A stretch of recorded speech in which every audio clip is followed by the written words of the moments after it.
दोस्तों, हर हर महादेव। वीणा Deepak Soni YouTube channel में आपका स्वागत है। आज मैं आपको इस वीडियो के माध्यम में अहोई अष्टमी व्रत की कथा कहानी सुनाती हूँ। अहोई माता की यह व्रत कथा सुनने के बाद ही आपका व्रत पूर्ण होगा। अहोई अष्टमी के व्रत में पूजा के साथ ही इस व्रत कथा कहानी सुनने का खास महत्व है। मान्यता है कि इस कथा को सुनने के बाद ही आपका व्रत पूर्ण माना जाता है। माता इस संतान की दीर्घायु के लिए पूरे दिन निर्जला व्रत करती है। फिर दोपहर के बाद अहोई माता की पूजा करती है और शाम को तारों को अर्घ देकर व्रत तोड़ती है, व्रत का पारायण करते हैं। अहोई अष्टमी व्रत की अंदर अगर हम इस कथा कहानी को सुनते हैं या किसी को सुनाते हैं तो हमारे पुत्र को दीर्घायु होने का आशीर्वाद मिलता है, साथ ही निरोगी रहने की आशीर्वाद भी मिलता है और माँ शाहू माता का हम लोगों को आशीर्वाद भी मिलता है। इसी के साथ मैं अहोई अष्टमी व्रत की कथा कहानी प्रारंभ करती हूँ। आप साहूकार था जिसके 7 बेटे और 7 बहुएं थी। दिवाली से पहले कार्तिक अष्टमी को सातों बहुएं अपनी इकलौती ननद के साथ जंगल में जाकर खदान में मिट्टी खोद रही थी। वहाँ शाहू की माँ थी। मिट्टी खोदते समय ननद के हाथ से शाहू का बच्चा मर गया। इससे शाहू माता बहुत नाराज हो गई और बोली, अब मैं तेरी कोख बांधूंगी।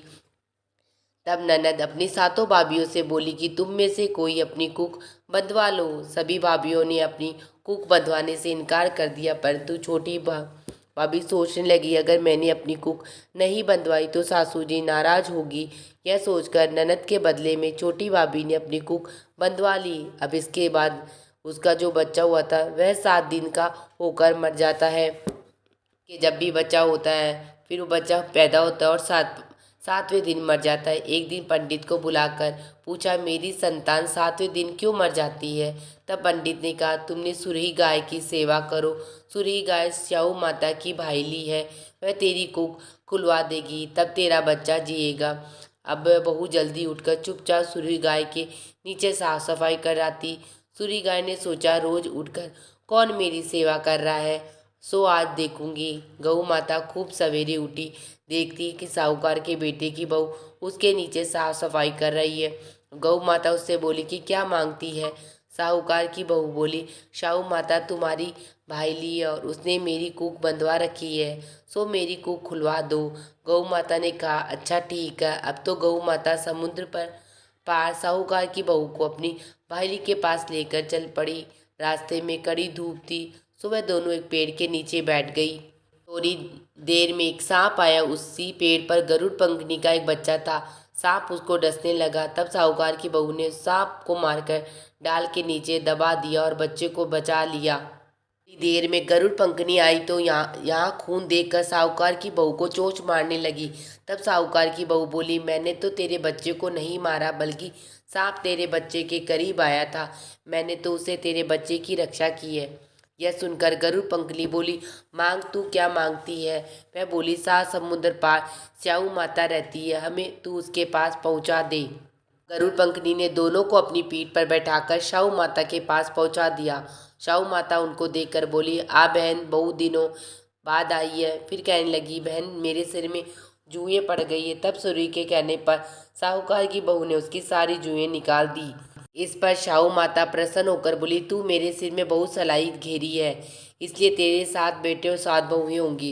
वह बोली, मेरे तो एक भी बेटा नहीं, 7 बेटे कहाँ से होंगे? शाहू माता बोली, वचन दिया है तो पूरा भी करना पड़ेगा। तब साहूकार की बहू बोली, मेरी कुक तो तुम आपके पास ही बंधी पड़ी है।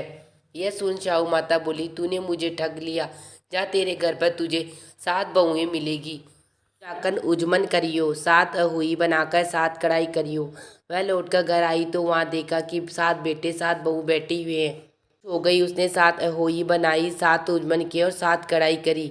शाम के समय जेठानी आपस में कहने लगी कि जल्दी जल्दी पूजा कर लो, कहीं छोटी बच्चों को याद करके न रोने लगे। थोड़ी देर में उन्होंने अपने बच्चों से कहा, अपनी चाची के घर जाकर देख आओ कि आज वह अभी तक रोई क्यों नहीं। बच्चों ने आकर कहा, चाची तो कुछ बना रही है, खूब उजमन हो रहा है। यह सुनते ही जेठानियाँ दौड़ी दौड़ी वहाँ आई और आकर कहने लगी, तूने कोक कैसे खुलवाई?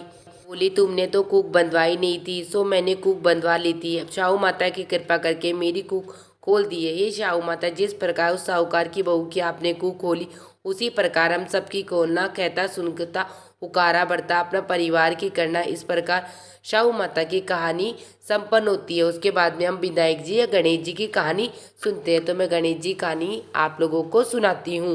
एक विनायक जी महाराज थे, जो कि चुटकी में चावल और चमची में दूध लेकर घूम रहे थे। कोई खीर कर बना दो। एक बुढ़िया माई बोली कि लाओ मुझे दे दो, मैं खीर बना दूँ। एक कटोरी लाई तो उसमें विनायक जी बोले कि बुढ़िया माई कटोरी क्यों लाई है, टोप चढ़ा। बुढ़िया माई बोली कि इतने बड़े टोप में क्या करोगे, ये कटोरी ही बहुत है। विनायक जी बोले कि तू टोप तो चढ़ा के देख। बुढ़िया माई ने टोप चढ़ा दिया। चढ़ाते ही टोप दूध से भर गया। विनायक जी महाराज बोले कि मैं बाहर न जाके आता हूँ, तू खीर बनाकर रख लेना। खीर बनाकर तैयार हो गई।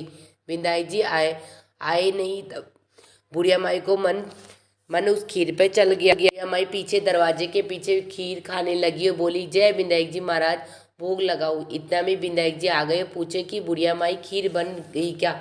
बुढ़िया माई बोली कि हाँ कर ली, आओ जीमो। जब विनायक जी बोला कि मैंने तो पहले ही जीम लिया। तब बुढ़िया माई जब आपने भोग लगाया, बुढ़िया माई बोली कि हे महाराज, मेरा तो पर्दा आपने फाश कर दिया, लेकिन और किसी का मत करना। हे विनायक जी महाराज, बुढ़िया माई के धन का अटूट भंडार कर दिया और बोला कि मैं तेरे साथ पीढ़ी यहीं पर रहूंगा, कहीं नहीं, पीढ़ी तक यहीं रहूंगा, कहीं नहीं जाऊंगा। हे विनायक जी महाराज, जैसा आपने बुढ़िया माई को धन द्रव्य दिया, वैसा हम सबको देना। कहता हूँ सुनता उकारा बढ़ता, अपना परिवार न दीजो। इस कहानी अधूरी है तो उसको पूरी करना, पूरी को प्रमाण करना। इस प्रकार मेरी विनायक जी कहानी समाप्त होती है। इसके बाद में आप लोगों को ये अष्टमी पर तारों को अर्घ क्यों दिया जाता है उसके बारे में आप लोगों को बताऊंगी। होई अष्टमी पर क्यों देते हैं तारों को अर्घ। करवा चौथ के दिन लोग चंद्रमा को देते हैं और अर्घ देते हैं, जबकि होई अष्टमी के दिन तारों को देखने और अर्घ देने की परंपरा है। ऐसा माना जाता है कि ये वह होई अष्टमी के दिन अनगिनत तारों के दर्शन और पूजा करेंगे तो पूजा करने से कुल में अनगिनत संतान होती है। इस व्रत में माताएं पूजा के दौरान माता पार्वती से प्रार्थना करती है कि जैसे आकाश में तारे हमेशा चमकते रहते हैं, वैसे ही हमारे परिवार में जन्म लेने वाले बच्चे का भविष्य चमकता रहे। इसके अलावा यह भी माना जाता है कि आकाश के सभी तारे अहोई माता के वंशज है। इसीलिए अहोई का व्रत तब पूरा नहीं माना जाता जब तक हम तारों को अर्घ नहीं देते। तारों को अर्घ देने से तारों को अर्घ देने के बाद हमारा अहोई अष्टमी का व्रत पूर्ण हो जाता है। उसके बाद हमें शाहू माता का आशीर्वाद भी मिल जाता है। आगे भी इस वीडियो में आपको अहोई अष्टमी व्रत का महत्व बताती हूँ। अहोई अष्टमी व्रत के दिन महिलाएं बिना अंजल ग्रहण किए व्रत का पालन करती है। इसके बाद शाम को तारों को देखकर अर्घ देकर व्रत खोलती है। ऐसा माना जाता है कि यदि माता इस व्रत को श्रद्धा पूर्वक करे तो अहोई माता उनके बच्चों को दीर्घायु और यश प्रदान करती है।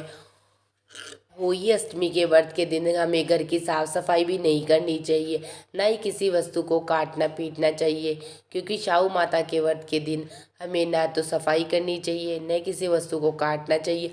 और उस दिन हमें जो भी हलवा पूरी का प्रसाद बनाकर होई अष्टमी के दिन शाहू माता को खिलाकर पूजा में तारों को अर्घ देने के बाद में हमें खुद को भी ग्रहण करना चाहिए। इसी के साथ मेरी वीडियो समाप्त होती है। आप सबको मेरी अहोई अष्टमी व्रत की कथा कहानी कैसी लगी मुझे कमेंट बॉक्स में हर हर महादेव लिख के ज़रूर बताना।